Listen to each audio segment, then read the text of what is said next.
누가복음 14장 25절에서 35절입니다.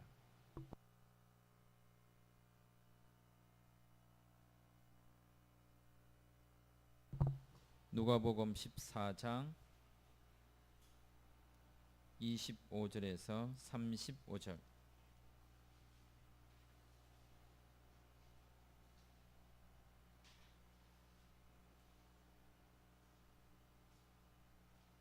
말씀을 교독하겠습니다. 수많은 무리가 함께 갈새 예수께서 돌이키사 이르시되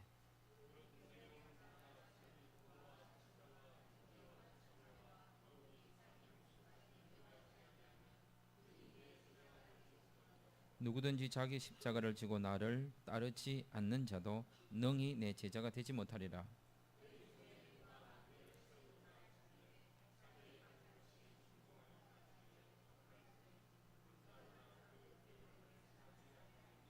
그렇게 아니하여 그 기초만 쌓고 능히 이루지 못하면 보는 자가 다 비웃어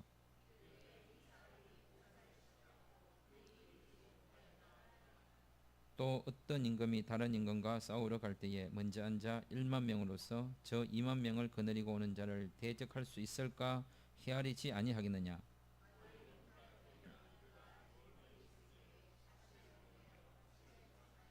이와 같이 너희 중의 누구든지 자기의 모든 소유를 버리지 아니하면 능히 내 제자가 되지 못하리라.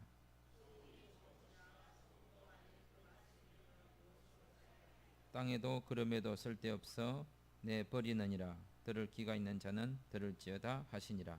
아멘. 주님의 제자가 될 수 있는 길들은 참 많습니다. 근데 그 많다라고 하는 것은 각자가 하나님으로부터 어떻게 부름을 받았는지에 대한 그 다양성하고 같다라고 볼 수 있습니다. 주님에게 제자가 되는 일은 이러하다라고 하여서 몇 가지의 것으로 요약을 하거나 정하여서 이렇게 해야만 합니다라고 말할 수 있는 게 아니라 각자가 살아온 삶의 환경 가운데서 주님으로부터 부름을 받는 일에 있어서 자기가 응답할 수 있는 일이죠. 살다 보면 이런 게 있는 것 같아요. 사람들이 너무 많이 오는 거예요. 너무 많이 오면 이 사람들을 좀 추려내야겠다라고 싶을 때 어떻게 하면 될까요? 사람이 너무 많이 오는 거예요. 그러면 목표를 높게 잡거나 들어가기가 매우 힘들다고 말하거나 아니면 겁을 주거나 아니면 부담감을 많이 주거나 헌신을 많이 요구하거나 그러면 사람들이 들어보고 저거는 내가 할 수 있는 일이 아닌 것 같다라고 스스로 아마 탈락하여 정리해가지고 떠나는 사람들이 많이 생길 수 있습니다. 이것을 일명 그 냉각 기능이라고 하거든요. 그래서 너무 많이 달라들면 찬물을 끼얹어가지고 이때 붙는 찬물들은 대부분 부정적 단어를 쓰거나 겁을 주거나 못하면 네가 책임져야 돼. 네 못하면 네가 다 책임져야 돼. 이렇고 압박감을 주어서 사람들로 하여금 스스로 그 경쟁이나 가열로부터 도망가게 만드는 냉각 기능이 있습니다. 그것처럼 예수님도 오늘 25절에서 참 재미난 표현을 쓰세요. 수많은 무리가 함께 갈새. 사람이 많이 따르는 것은 좋은 일이잖아요.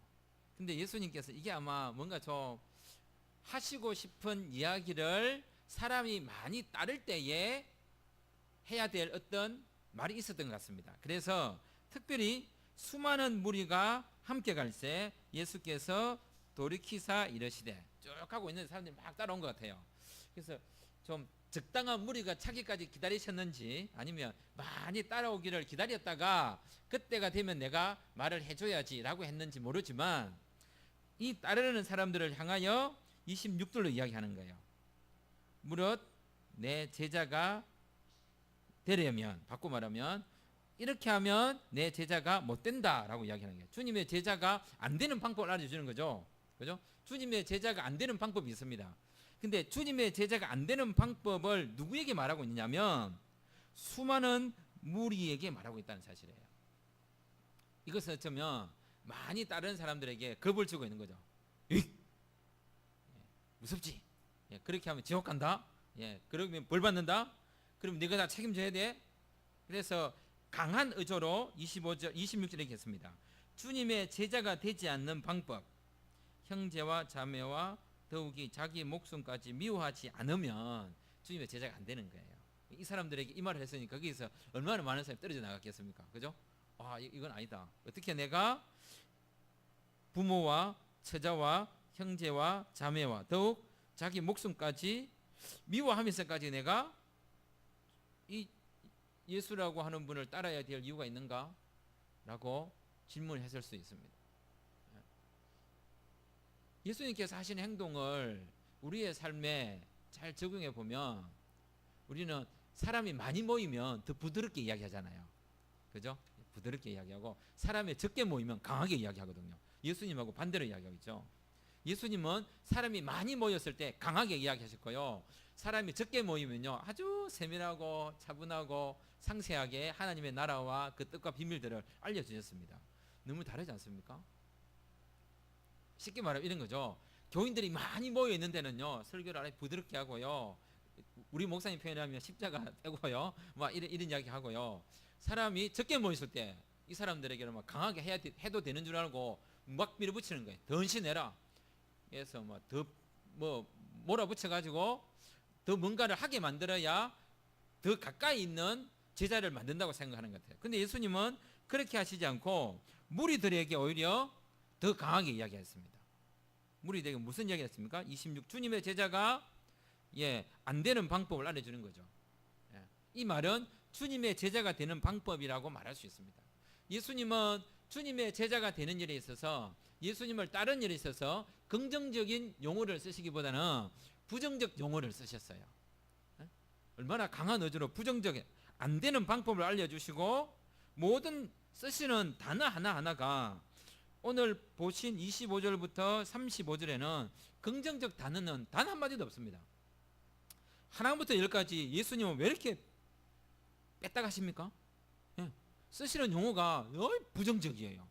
그러면 안 된다, 그렇게 하지 마라, 그거는 할 수 없는 일이다, 능히 제자가지 못한다. 능이라는 말이 얼마나 중요했으면 쓰는 구절마다 능이라는 단어를 쓰십니다. 그 많은 무리들이 따라올 때에 예수님을 따르는 일이, 하나님의 백성이 되는 일이 그렇게 만만하고 쉬운 일이 아니라는 사실을 먼저 말씀해 주시고 싶었던 것 같아요. 어쩌면 이 많은 무리들이 따르는 사람들에게, 잘못 생각하고 예수님을 따라왔던 사람들에게 생각을 고치기를 원하셨던 것 같아요. 무슨 목적으로 예수님을 따라오는지, 예수가 어떤 분이 되기를 원하는지, 그런 것까지를 앞을 보고 염두에 두시면서 내가 십자가를 질 것인데 그 십자가를 지는 일은 어쩌면 부모와 처자와 형제와 자매와 내 목숨까지 미워하는 일이고, 그 십자가를 지는 일이고 내 소유를 다 버리는 일인데 내가 이런 길을 갈 건데 이 길을 따라오시겠습니까? 라고 묻는 거죠. 예수님을 따라가는 일에 있어서 수많은 무리를 향하여 분명하게 말을 해야 될 때가 있습니다. 선을 그어야 될 때가 있는데 그 선을 그어야 될 때 선을 긋지 못하면 사람들은 예수님을 믿는다는 것이 잘못된 생각을 가지고 예수님을 믿게 돼요. 그들의 삶 가운데 어려움이 닥쳤거나 성경이 말하는 분명한 길이 내 앞에 놓이게 되었을 때에 나는 그렇게 배우지 않았다라고 자기 변명의 구조를, 자기가 변명할 수 있는 말을 만들어내게 할 가능성이 많습니다. 그래서 필요에 따라서는 예수님처럼 하나님의 나라가, 하나님의 말씀이 주님의 제자가 되는 일이 무엇인지 분명하게 이야기하는, 이 분명하게 이야기할 때는 긍정적 단어를 쓰기보다는 부정적 단어를 써야 됩니다. 부정적 단어를 쓰는 것은 사람들에게 행동을 제어하게 합니다. 예수님이 쓰신 그 부정적 단어의 세 가지를 보겠습니다. 제자가 되는 것. 첫 번째 26절 제자가 되는 길. 첫 번째 미워하라. 그죠? 미워하라. 미워하지 아니하면 제자가 되지 못한다. 그래서 이 말은 뭡니까? 미워하라는 말이겠죠. 그 다음에 27절 자기 십자가를 지고 나를 따르지 않으면 능히 내 제자가 되지 못하는데 십자가를 지고 따라라 이 말이고요. 그 다음에 33절에 보시면 버려라, 버리지 아니하면 능히 내 제자가 되지 못한다. 미워하라, 지고 따라라 버려라. 어쩌면 지고 따르는 것도 뭔가 짊어지는 거거든요. 가볍게 하는 게 아니라 뭔가 이 세상에서 이 시대 사람들이 가장 부정적인 상징으로 여겼던 표식이 있습니다. 실제로 사람들이 몸으로 겪는 것이고 보는 것이었는데 그게 뭐냐면 십자가였습니다. 십자가는 긍정이 아닙니다. 십자가는 부정 중에서도 최고의 부정이거든요. 죄를 부정하는 거고, 그다음 죄를 지은 사람에 대하여 책임을 지우는 것이고, 그렇기 때문에 그 부정을 짊어지라고 하는 거죠. 미워하라, 부정을 짊어지라, 그리고 뭔가 버려라라고 이야기해요. 우리 자신에게 뭔가 힘을 돋구어서 많이 따르는 무리들에게 이 많은 따르는 사람들 더 따르게 해야지라고 천국에 복이 많은데 따라오는 사람들은 빨리 달려오는 사람들이 저 1등 자리에 보석을 간직할 수 있다. 누가 빨리 올래? 이래 하신 게 아니고 겁을 주시면서 따라오는 사람들에게 겁을 주는 게 들어가! 오지마!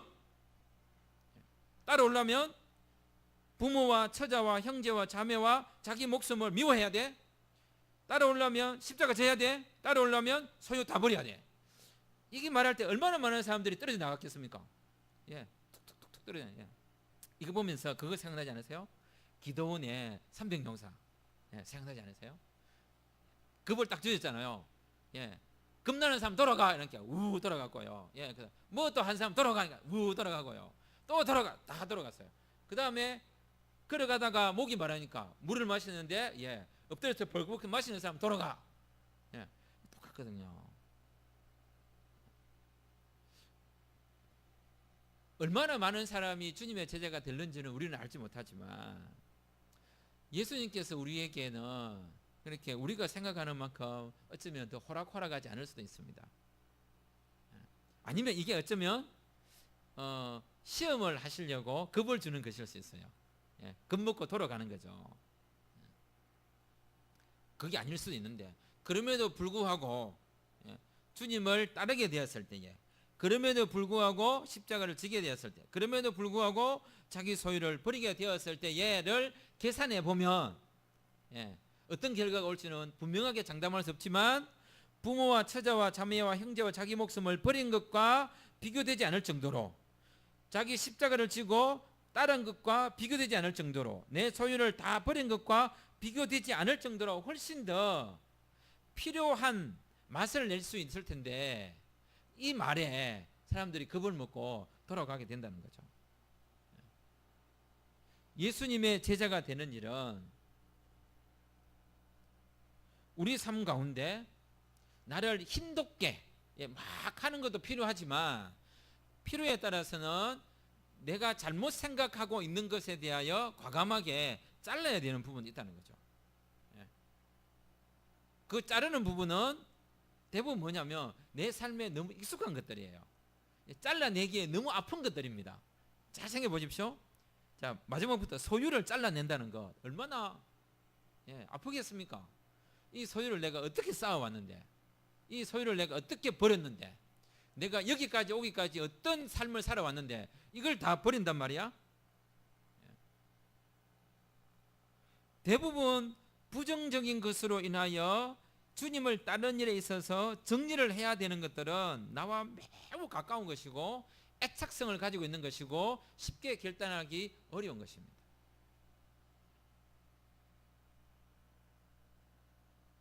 예수님께서 우리에게 이렇게 말씀하십니다. 자기를 미워하고 자기 십자가를 지고 자기 것을 버려야 제자가 된다. 바꿔 생각하면 이런 거죠. 우리는 어쩌면 자기를 미워하기보다 자기를 사랑하고 자기를 아끼는 일에 훨씬 더 관심이 많고요. 자기 십자가를 지기보다는 자기를 세우고 자기를 죽이는 게 아니라 자기를 살리는 일에 훨씬 더 관심이 많고, 자기 것을 버리기보다는 더 채우고 얻고 성취하는 일에 훨씬 더 관심이 많습니다. 지금 이 시대는 더 많이 채우고 더 얻어야 하고 더 성취하라고 말하고 있고, 너를 죽이지 말고 너를 살리고 세우라고 이야기하고, 너를 미워하지 말고 너를 사랑하고 아끼라고 이야기하고 있습니다. 어쩌면 예수님께서 많은 무리가 따르는 이 사람들을 향하여 말씀하고 있는 바는 오늘날 이 시대가 추구하고 있는 것과 어쩌면 다른 뜻을 가지고 있는 것 같습니다. 이렇게까지 예수님께서 이야기하시는 이유는 바로 이것 때문입니다. 34절 보겠습니다.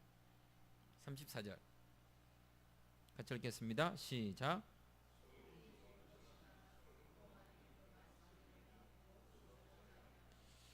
주님의 제자가 가지고 있는 맛이 있습니다. 주님의 제자가 간직하고 있어야 될 맛. 주님의 제자는 이런 것을 하지 않으면 그 맛을 잃게 되고, 이런 것을 하게 되면 주님의 제자다운 맛이 난다는 거죠. 교회의 교회다운 맛, 주님의 제자의 제자다운 맛, 그리스도인의 그리스도인다운 맛이 뭐냐? 그 맛을 만들어내는 것은 자기를 미워하고 자기 십자가를 지고 자기 것을 버리는 데 있어서 그 맛이 나는 거죠. 근데 이 대부분이 뭘과 연계되냐면, 사고방식을 바꿔라, 네 마음을 바꿔라, 네 가치를 새롭게 하라라고 말씀하시지 않고요, 다 행동하고 관련되어 있습니다. 예. 직접적으로 행동하고, 예. 끊어야 될 것, 져야 될 것, 버려야 될 것.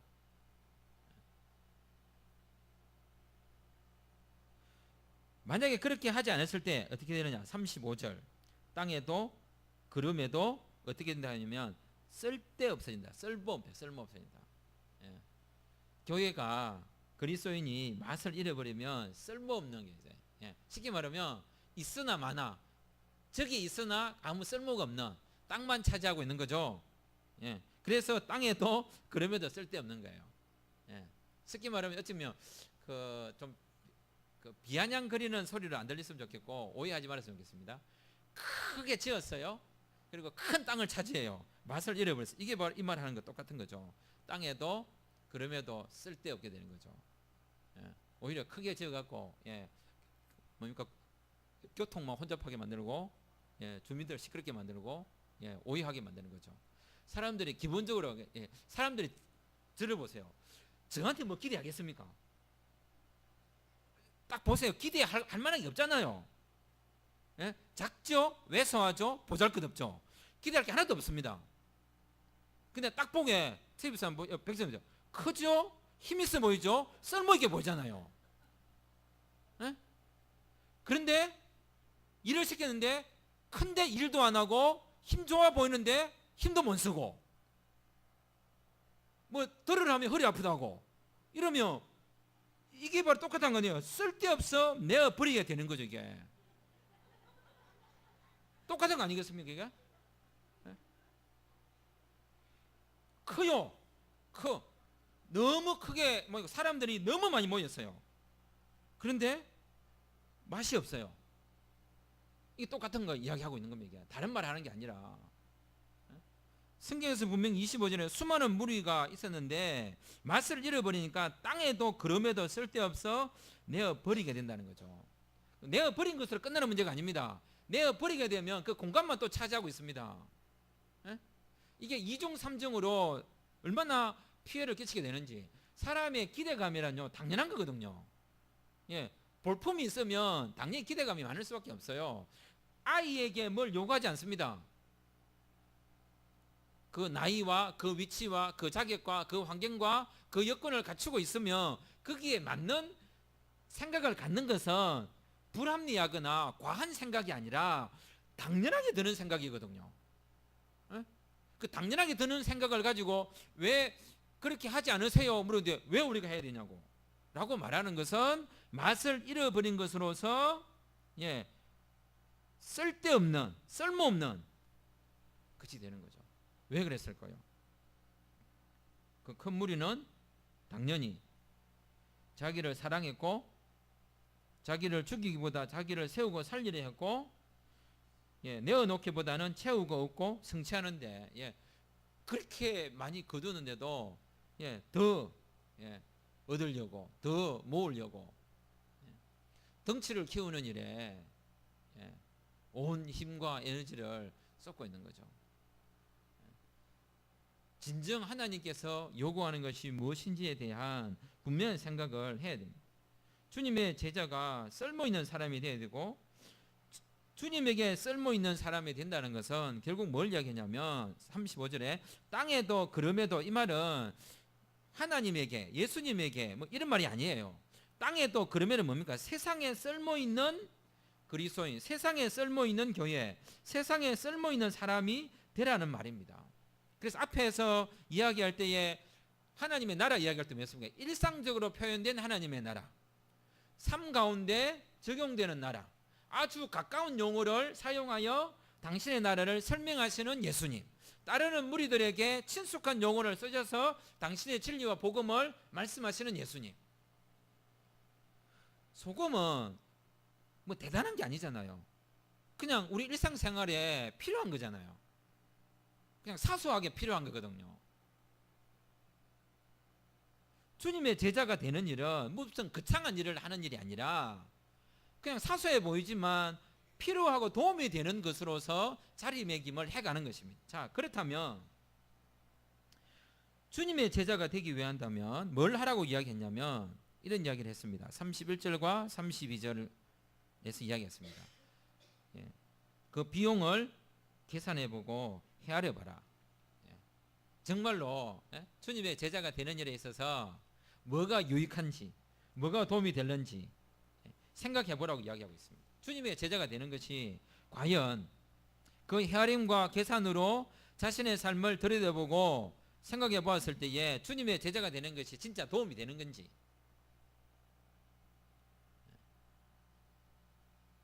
그러니까 사람들이 다 겁을 먹고 떠났습니다. 제자들도 그랬죠. 예수님이 잡혀가니까 우르르 다 도망갔잖아요. 베드로조차도 예수님의 심판받는, 재판받는 현장에서 부인하고 도망갔고요. 그들은 예수님이 십자가에 못 박히자 모두 다 겁이 나가지고, 그죠? 벌벌 떨면서 숨어 있었습니다. 주님의 제자가 되는 일이 자신에게 도움이 될는지 방해가 될는지는 아무도 모릅니다. 우리는 그냥 쉽게 주님의 제자가 되는 것이 훨씬 유익이에요 라고 이야기하지만, 자, 그렇다면 그걸 직접 계산해보고 셈을 해봐야 돼, 헤아려 봐야 됩니다. 자, 헤아려 보겠습니다. 26절로 헤아려 보겠습니다.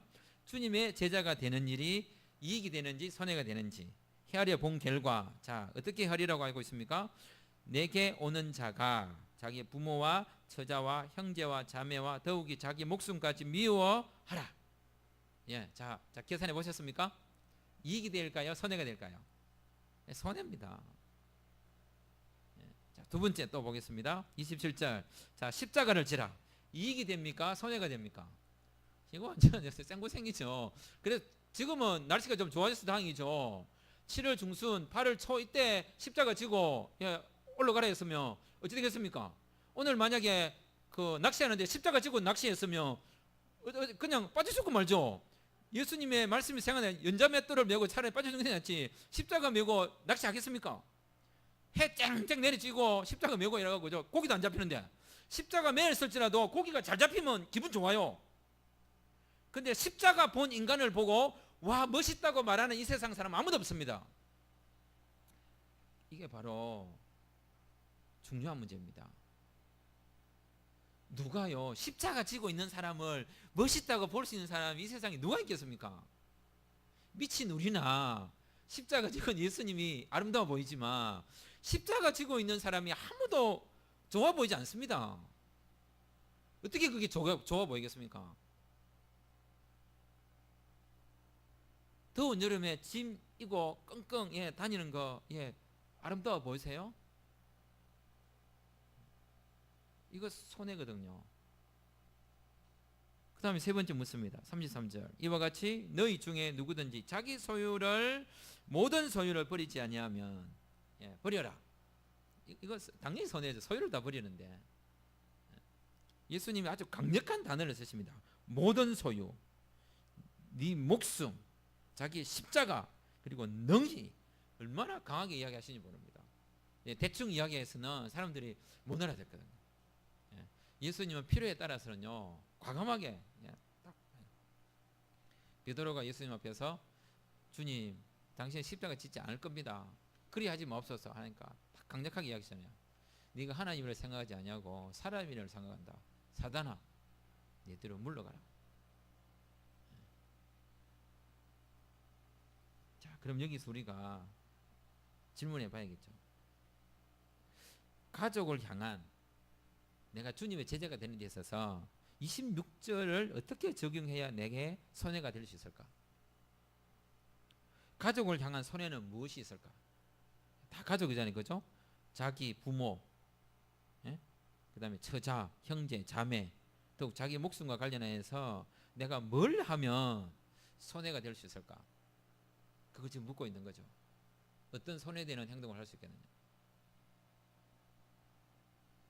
그래서 집안 일과 관련해서 다투지 마십시오. 예. 다툰 일이 생기면 안 가는 게 좋습니다. 예. 그리고 항상 마지막에 선택하시고, 예. 자, 선택.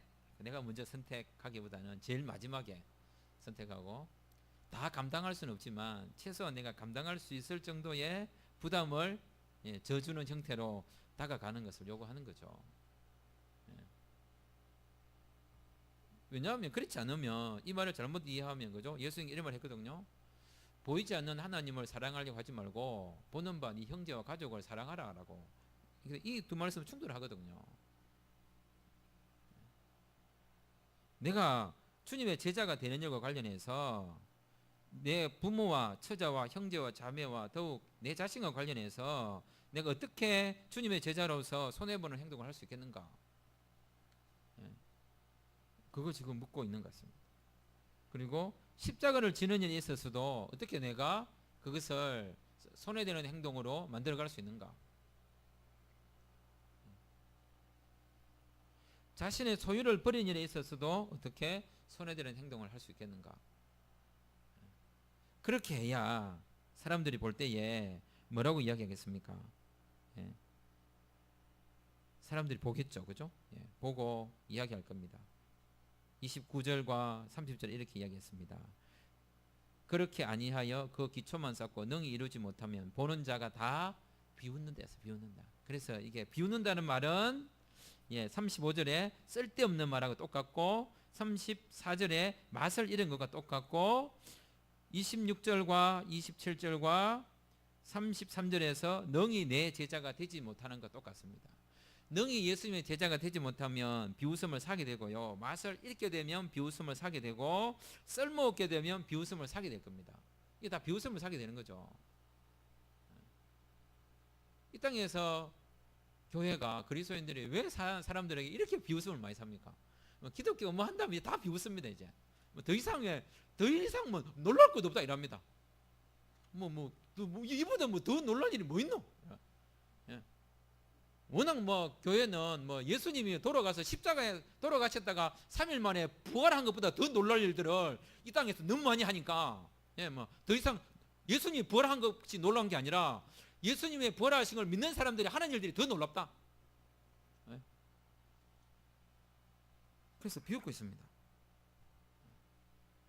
이러하는 사람들 앞에서 우리가 어떻게 주님의 제자로서 우리의 맛을 드러낼 수 있는가? 어려운 거 아닙니다. 그냥 맛이거든요. 맛은 특별한 게 아니잖아요. 그냥 우리가 일상생활에서 살아가는 거다. 다 일상의 문제입니다. 가족 일상의 문제죠. 내가 마음이 이런 일상의 문제죠. 소유의 문제 일상의 문제입니다. 그 일상 속에서 소소하게 그리스도인의 맛을 드러낼 수 있는 게 뭘까?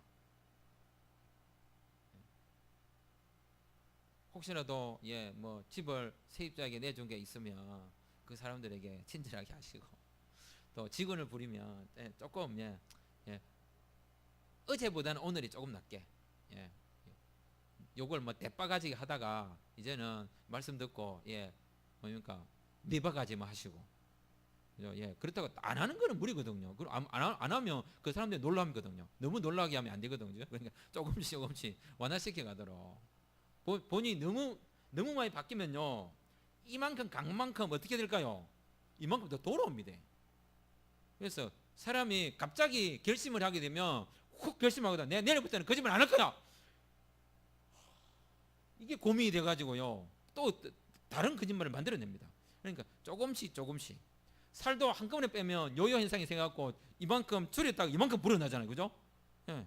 그러니까 조금씩 조금씩 바뀌는 겁니다. 왜? 내가 일상에서 죽을 때까지 나이를 먹어가는 것처럼 믿음과 은혜도 나이를 먹어가는 것만큼 그렇게 세월이 필요한 겁니다. 당장에 원하는 것만큼 바뀌지 않는 것으로 해서 불만이 아니라 조금씩 조금씩 맛을 내면서 살아가는 그 즐거움을 내가 누려야 되고 보는 사람들에게도 보여줘야 됩니다. 주님의 제자가 되는 일은 강력하게 이야기해야 됩니다.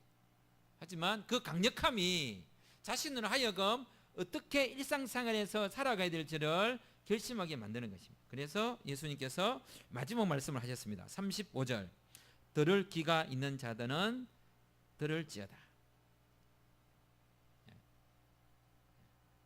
다 들으셨죠? 생각해 보셔야 돼요. 이게 도대체 무슨 말인가? 주님의 제자가 되는 것이란 이렇게 하면 제자가 되지 못한다. 이 말은 이렇게 안 하면 제자가 된다는 말이거든요. 그래서 세 가지를 이야기하셨는데 이것은 어쩌면 오늘날 우리가 살아가는 이 시대에 수많은 무리를 향하여서 예수님께서 한 번쯤은 선을 끊고 가야 될 필요성이 있었던 것 같습니다. 우리에게도 세 가지로 말씀하시는 이거 관련해서 우리가 어떤 고백으로 하나님께 나아가야 될지 각자가 기도하면서 답을 얻었으면 좋겠습니다. 기도드리겠습니다.